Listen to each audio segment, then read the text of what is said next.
Hello everyone, once again welcome back to our new blog. मी तुमचा मित्र नचिकेत आणि या ब्लॉगमध्ये आपण असं वेगळं काही तुम्हाला एक्सप्लोर करून किंवा नवीन प्लेस काय दाखवणं इम्पॉसिबल होतं. कारण माझ्यासोबत असणारा ऋषिकेश याची तब्येत सडनली डाऊन झाल्यामुळे आम्ही डॉक्टरनी त्याला रेस्ट करण्यास सांगितलं होतं. त्यामुळे आम्हाला एक्सप्लोर काही करता येत नव्हतं. पण ज्या ॲक्टिव्हिटीज मी त्या एक दिवसामध्ये केल्या त्याबद्दल मला तुम्हाला सांगणं खूप गरजेचं वाटलं. आम्ही हा रॉयल कम्फर्ट स्टे जिथे आम्ही स्टे केला होता, इट्स अन अमेझिंग प्लेस. तुम्ही गेला तर डेफिनेटली व्हिजिट करा. हा डी कॅफे सकाळी मी जिथे मस्तपैकी ब्रेकफास्ट केला होता, जिथे नॉर्मल ज्या बेसिक गोष्टी आपण सकाळच्या मॉर्निंगला ब्रेकफास्टमध्ये एक्सपेक्ट करतो त्याहूनही आणि एक्सपेक्ट केलेल्या गोष्टी बियॉन्ड मला मिळाल्या. सकाळी मी हॉट वॉटर आणि एक हॉट कॉफी प्रेफर केली. त्यानंतर ब्रेकफास्टला मी ऑप्शन विचारलं तर त्यांच्याकडे ऑमलेटला बरेचसे ऑप्शन होते, पण त्यात 2 ऑप्शन मला खूप आवडले. एक तर म्हणजे पॉपाय स्पॅनिश ऑमलेट अँड दुसरं म्हणजे असणारं मशरूम ऑमलेट.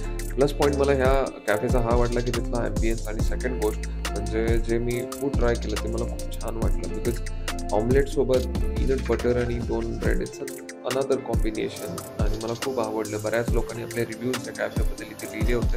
अल्टरनेटली काही लोकांनी गोव्याबद्दल पण व्ह्यूज लिहिले होते. जस्ट तुम्ही पाहू शकता की नेवर ट्रस्ट अ रशियन.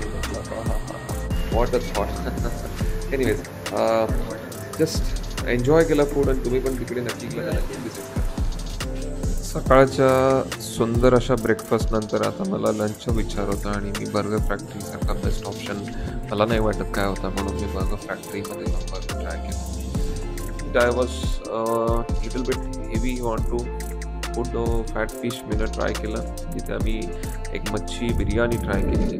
आता सर्व लोकांचा व्ह्यू हा झाला असेल की नचिकेत या ब्लॉगमध्ये सकाळचं ब्रेकफास्ट, दुपारचं लंच, संध्याकाळचं डिनर या सगळ्या गोष्टी का सांगतोय. करणार तरी काय मित्रांनो, ऑप्शनच नाही आहे. कारण सोबत आलेला माझा मित्र त्याची तब्येत सध्याच्या कंडिशनला ज्या पद्धतीची होती त्या पद्धतीमध्ये मी काहीच करू शकत नव्हतो. त्यामुळे मी दिवसभरात ज्या गोष्टी एक्सप्लोर केल्या किंवा जे काही मी फूड ट्राय केलं त्याबद्दल तुम्हाला सांगणं मला योग्य वाटलं. आणि त्या गोष्टी खरंच चांगल्या आहेत ते तुम्हाला सांगण्यापासून काय विचित्र आहे. आणि आय वुड से की तुम्ही जर नक्की गेला त्या एरियामध्ये अर्जुनाच्या तर डेफिनेटली फूड ट्राय करा. आणि मला असं वाटतं की अं, केलं पाहिजे प्रत्येकाने यार काय ना काहीतरी. फूड बाबतीत असो, काही असो, व्हॉटएव्हर इट इज.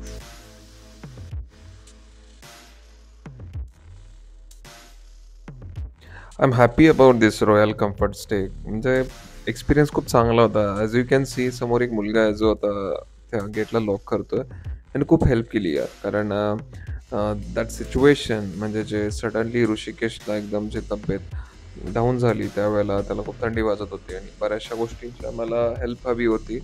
पण आम्ही गोव्यामध्ये नवीन होतो. सो एक help help in the sense एक support for medical and all these things त्यांनी खूप चांगला सपोर्ट केला.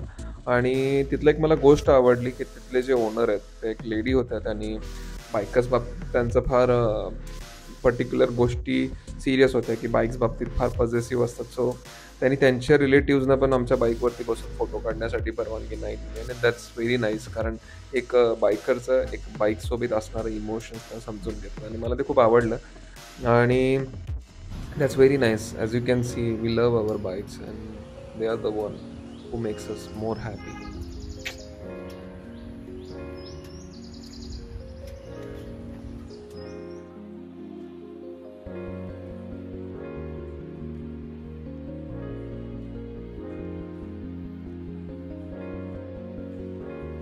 आंबोली घाट सुरू झाल्यानंतर आम्ही ऋषी आणि मी थांबलो. आमचं डिस्कशन हे झालं की आपण वरती एक पॉईंट आहे जिथे आपण थांबू. तुम्ही पाहू शकता पुढे. थांबण्याचं रिझन एकच होतं कारण त्याची तब्येत ठीक नव्हती आणि ह्या गोष्टीमुळे मला वारंवार थांबणं गरजेचं होतं. पण एक गोष्ट मी या राईडमधून शिकलो ती म्हणजे लाईफ इज अनसर्टन. काहीही होऊ शकतं. You always have to be ready whenever you are on a bike. ज्यावेळी तुम्ही राईडला असता त्यावेळेला बऱ्याचशा गोष्टी निश्चित अशा नसतात. त्यामुळे तुम्ही प्रिकॉशन्स घेणं फार गरजेचं होतं. एनिवेज, हा हा एक चॅप्टर होता जो आम्ही सोडू. बट आंबोली घाट जो आहे तो आफ्टर रेनी सीझन आणि थंडीच्या दिवसाच्या आधी खूप छान असा वेदर मला वाटला. कारण ह्याच्या आधी मी रेनी सीझनमध्ये एकदा गोव्याला येऊन गेलो होतो. त्यावेळेला ज्या पद्धतीनं वेदर होतं त्यापेक्षा मला हा वेदर खूप छान वाटलं. कारण the nature and the whole scene जो होता, इवन मला समुद्र पण ह्या सीझनमध्ये खूप भारी वाटत होता. आणि आय वुड रेकमेंड एव्हरीवन की ज्यांना कोणाला गोवा एक्सप्लोअर करायचं असेल तर या सीझनला डेफिनेटली तुम्ही व्हिजिट करा. You be happy.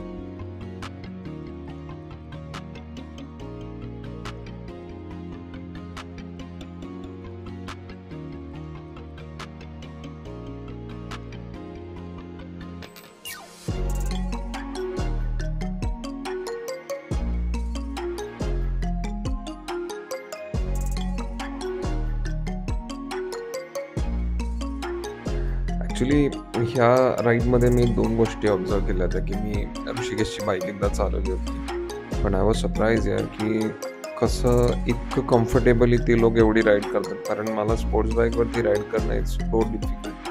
ॲडव्हेंचर बाईकवरती इझी असतं कारण कम्फर्टेबल असतं आणि राईड करायला खूप छान वाटतं.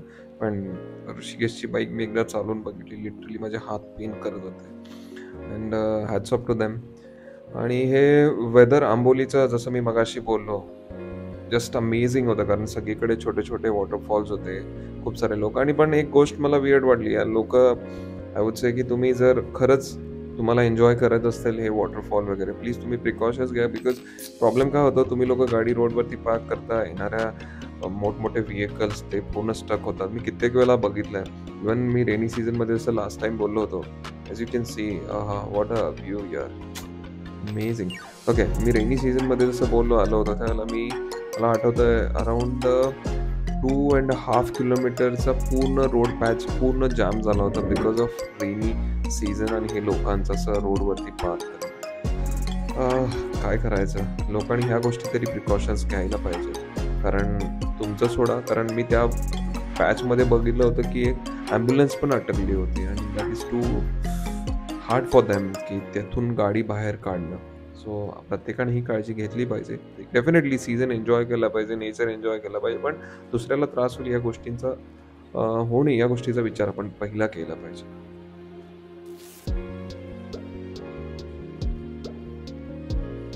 आम्ही ठरवलं होतं की आता परत एक ब्रेक घ्यावा. आणि ब्रेक घेण्याचं रिझन म्हणजे सारखं पाणी पिणं. कारण पाणी पिणं तितकंच गरजेचं होतं त्याची तब्येत ठीक नसल्यामुळे. आणि पण आम्ही या ब्रेकमध्ये एक डिसाईड केलं की आपण हा वॉटरफॉल तर एक्सप्लोअर करूच, बट अल्टरनेटली आपण जाताना एक कावळ शेत लागतं. कारण आम्ही येताना बेळगाव मार्गे आलो होतो, सो आम्हाला जाताना आंबोली मार्गे जात असताना डाव्या बाजूलाच कावळ शेत लोकेशन लागतं. येताना कोल्हापूरवरून जर आपण आजरा मार्गे इकडे येत असेल तर उजव्या बाजूला लागतं. सो आम्ही इथं बसून थोडासा ब्रेक घेतला, आंबोली वॉटरफॉल एक्सप्लोअर केला आणि नेक्स्ट पुढे आम्ही कावळ शेत एक्सप्लोअर केलं. So just enjoy.